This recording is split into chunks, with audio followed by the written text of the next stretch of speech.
everybody. I want to welcome you to our interview with Dr. Jayne, and she is an acupuncturist, and to say the least. So we're going to explain some of that in a little bit, but our practices have been working together for the last couple of years, a little more intensely, but a few years, actually, even before that. But our visions for health are very congruent, and what we're trying to teach and inspire the general public in our community is we are exactly on the same page.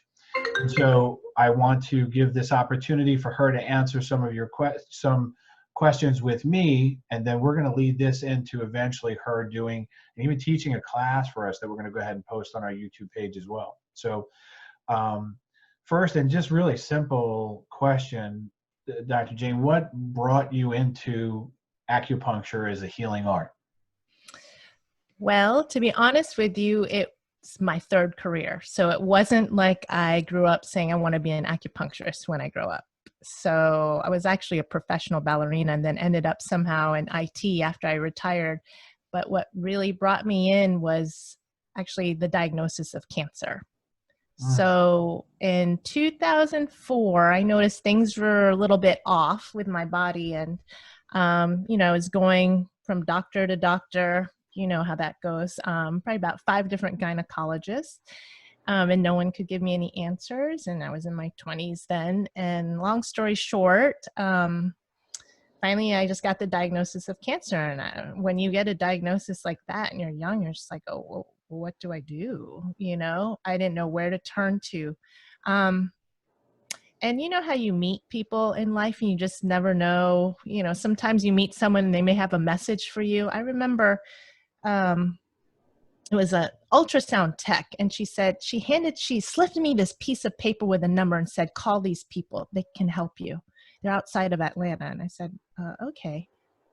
And she said, whatever the doctor gives you, it's not going to help you. To this day, I cannot remember that lady's name, what she looks like. I think she was just an angel, and that's why you never know when you say something to someone, how it can change their life. So I went, and it was basically a naturopathic practice, and that kind of opened up my eyes to like root causes of diseases. And then I found out that a childhood friend was going to acupuncture school out in California. Started talking to her, and she told me to go see an acupuncturist in Atlanta. And so that's how my journey began, actually, as a patient. I think a lot of us started out that way. I know I did. Pretty much. like being young and hurting your back and finding out what other healthcare options there are out there. Right. Because they just keep telling me the same thing and the same runaround. I had to go outside of that, traditional medicine box and really take charge of my own health. I think, well, I'm sure has been there, and all our patients have been there, and that's how they find us, And I love that you brought that up, because there's some, I think, not to criticize emergency medical care or system or anything that's in place, but there's some loss of responsibility in standard medical care, and take this pill, and missing the point of taking responsibility and that strength and empowerment that comes with being able to know you can be in charge of something. Absolutely. That for me, I think, is an important lesson for everybody to know, that there's a lot more than, and I use the example of like blood pressure medication, like that's, you take it, but it's not ever going to change your blood pressure. It's your life's decisions and life's choices that will empower your body to be healthy enough to not have to take that medicine ever again. Exactly. Awesome. And I think that's why you and I do what we do, because we've been through our own issues, and it's a sobering moment when you look at your own health, like me back then, and going, oh, well, some of this is genetics, but I have to learn how to take care of myself now. It's not just do this, do that, what the doctor says, but there's so many things, from emotions to lifestyle to who you hang out with and your thoughts. I mean, it's everything. It's the whole package. And I was like, yeah, I'm responsible for this. And once you take responsibility, there's a lot of forgiveness after that. And now Mm, you just hope and wish you can get through that now, you know? And I beautiful. made a pact with God and just said, okay, just get me through this. And if I get through this, I am quitting my job and I'm going to become a poor student and just go to Chinese medicine school. And that's There how it you all started. go. There's nothing like So being a poor student to motivate you. that's right. But it was the best 4 years of my life. And I'm sure, like you learned a lot about yourself. No And doubt. No doubt. The struggles, the pressures, it's amazing. you really find out what you're made of when you're doing something nobody else in your family's ever done before, or pushing yourself to levels you've never seen anybody personally do. And there was no Yeah. doctors in my family, so there was nobody hardly ever went to college. So for me to even Mm, start that process was a big deal. So yeah. wow. So tell me, give me just if you can, and I know this is very difficult to try and take everything you do and squeeze it into one little bit, but tell me kind of the difference between or how acupuncture, what just a brief explanation of what acupuncture is and how maybe functional medicine, which is a big part of your practice, how they work together and what the two are. Well, so they basically have the same philosophy, just like chiropractic, too. So you get to the root cause of the issue. That's basically it. With Chinese medicine, it's the diagnosis is going to be based on the feeling the pulse, looking at the tongue, and looking at the patterns, right? The Right. same thing is with functional medicine, also determining the how, the why, except we're using more modern medicine with adrenal tests, salivary cortisol testing, urinalysis, fecal testing, and really seeing what's going on there. Whereas in Chinese medicine, I may say, oh, there's some, I guess, let's say, damp heat in the lower jiao. So there's something going on with that digestion there. So I'm treating it, and I'm treating it with the points. And then in functional medicine, I'm doing a GI map going, oh my goodness, look, you have H. pylori, you have candida, you have, X, Y, Right. and Z pathogens. And this is what's causing this pattern in Chinese medicine. Because most patients, let's just face it, well, for me, I can't just go in and start spouting out, the way they speak in the Chinese medical books. It's beautiful. It's very poetic, but people are coming to me from a Western medicine mindset saying X, Y, and Z, and this is how my doctor, blah, blah, blah. So it helps me bridge the gap and show them from a testing standpoint, this is what's supporting this, let's call it spleen dampness in the lower jiao. And so they start to see the two worlds of Eastern and Western together. And I'm using Western medicine to explain this Eastern medicine philosophy and the pattern. And then they start to see the whole picture, because now I'm tying in the emotional, the spiritual, all that stuff together, and how this organ bleeds into the next organ and the other issues. Mm-hmm. Right. And so while something like functional medicine and the Western medical way of doing things is relatively really new, I mean, acupuncture itself can be dated back how long? Well, really 10,000 years, but the medical books that we read were written when they started writing them 2,500 years ago. I mean, Yeah. just amazing to think like modern medicine at its very earliest is 200 years old. Chiropractic's 125 years old, actually just today. Our birthday. Oh, wow, happy That's been birthday. but and we look at that and we say, well, that's so new Mm-hmm. in comparison to this art that you're utilizing, and to think of the amount of volumes of information of understanding the function of the human body. We're barely scratching the surface in Western medicine side of things Right. compared to what you're doing. And you could date some type of chiropractic manipulative type things, then you'd see pictures on walls and whatnot going back all that time too. But I don't think it's been studied to the level and the depth. It was kind of forgotten, I think, about Mm-hmm. for a long time. But that acupuncture has been solidly just working and expanding on all these things. So it's amazing that you can take something so new and mix it with something so old, and it just makes such a perfect sense Mhm. They're saying that we're keeping at the core, which is getting to the root cause of the problem, not treating the symptom of the problem and making you not feel the problem but stay sick. Right. Exactly. Exactly. And yeah, with Chinese medicine, it's just an umbrella of things. And we may not have chiropractic, and they don't teach what we, I guess it wouldn't be, it's called bone mending Hmm. in Chinese medicine under Tui Na.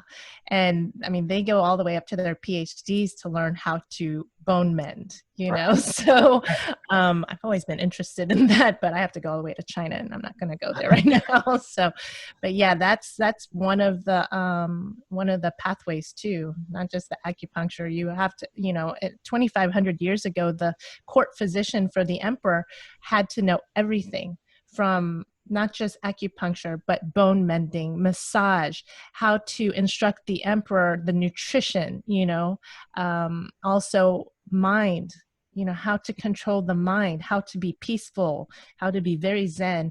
Also he also taught the emperor calligraphy as well, calligraphy and the art form of calligraphy, and geomancy, feng shui, how to have good outcomes in war, the oracles, and how to read the stars. So it was Oh, all super holistic, everything in Chinese medicine. So that's actually all of Chinese medicine.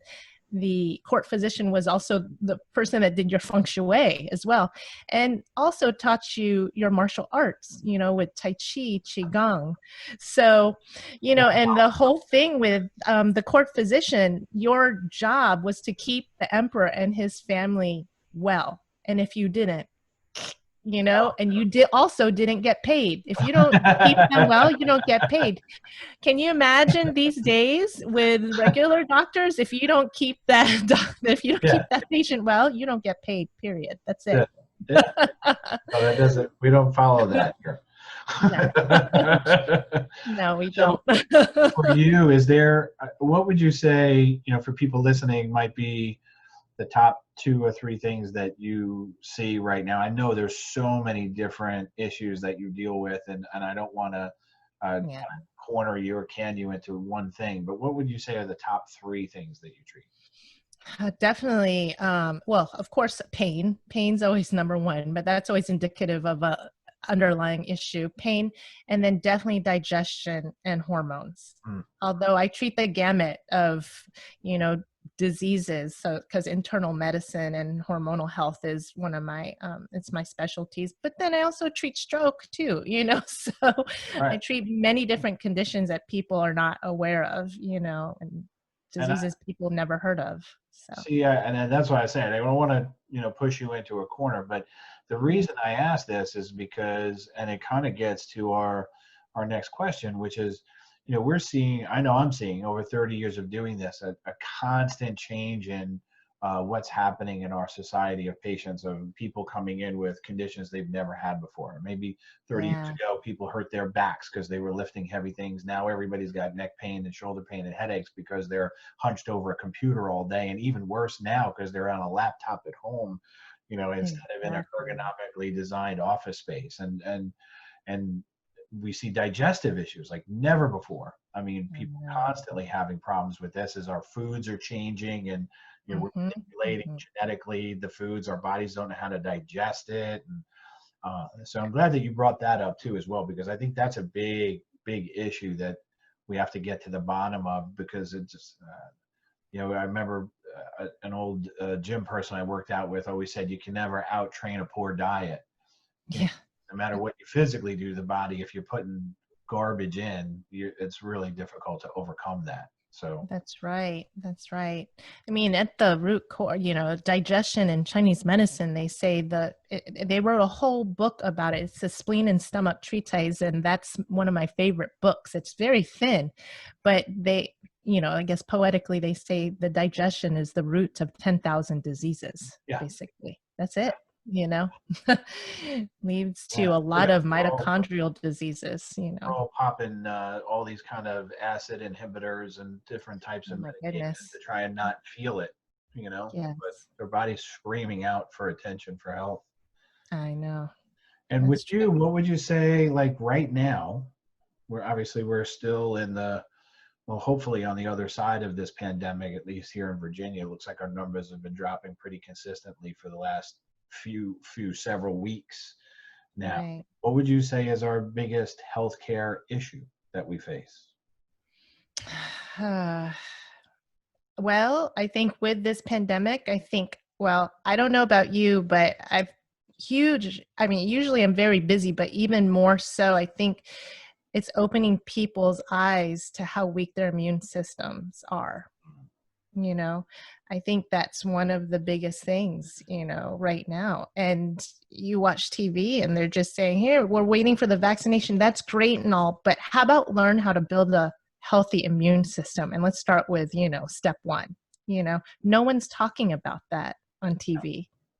And I've been doing these interviews for a little while, and it's been the basic core conversation of, we're not seeing it on television. We're not seeing it said enough, in my opinion. I mean, I don't watch news all the time, but I haven't seen really much of anybody saying we really need to become a healthier society, so this is a problem for us next time around. And saying that Yeah. the people that are getting the sickest are the people who are, morbidly obese and diabetic and breathing issues and COPD, and all of those things are things that we could take control of if we had a different viewpoint on our lives. And getting that message out is critical. Would you agree? Yeah. And, I always joke with some of my patients, I go, in high school, that health class, that's coupled with PE class. I'm like, that was a joke class, right? It was like a study hall.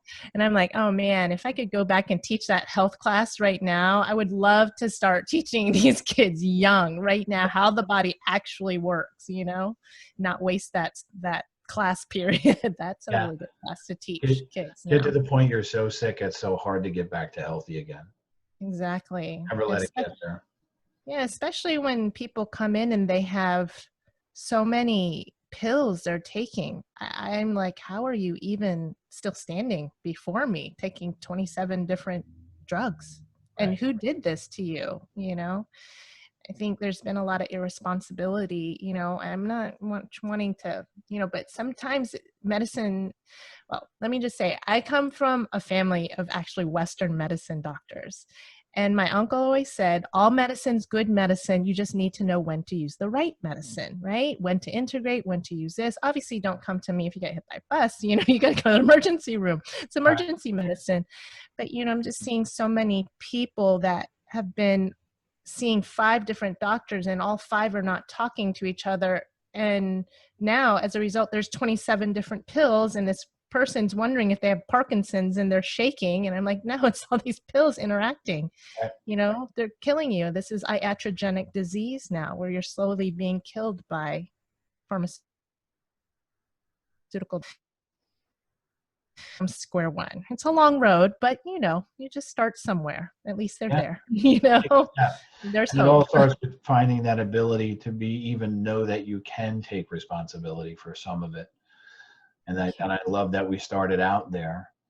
And I think it's a very important message that we get out to our community. And I want to thank you. I know how busy you are. I know how busy your practice is.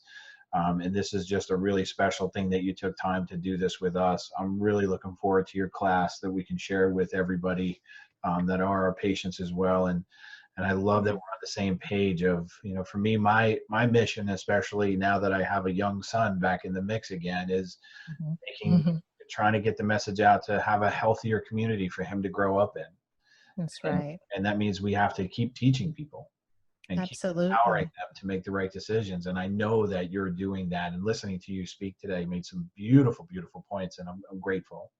Yeah, thank you. Yeah, I really want the next generation of kids to really know what's going on. I want them to come into this like knowledgeable, not just me in my 20s going, what? You mean eating taquitos from Costco all the time is not good for me? I want them to understand that, you eat all this garbage and this is what you're going to get, garbage. You're gonna get And garbage. yeah, and the biggest thing too, one of my biggest missions, even though I don't see as many pediatrics, is I'd love to work more with pediatrics because I'm seeing more children with, being put on antidepressants, anti-anxiety, too young, even at age 5.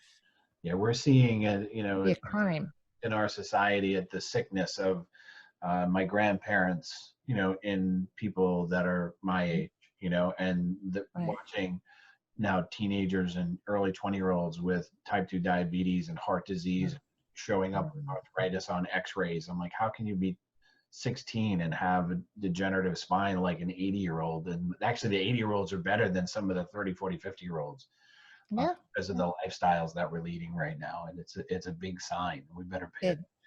we do have to pay attention. So, Dr. Lieb, your work and my work is never going to be done, but we just got to keep going. So, Yeah. but I The appreciate you burden and the talking. beauty of it. That's right.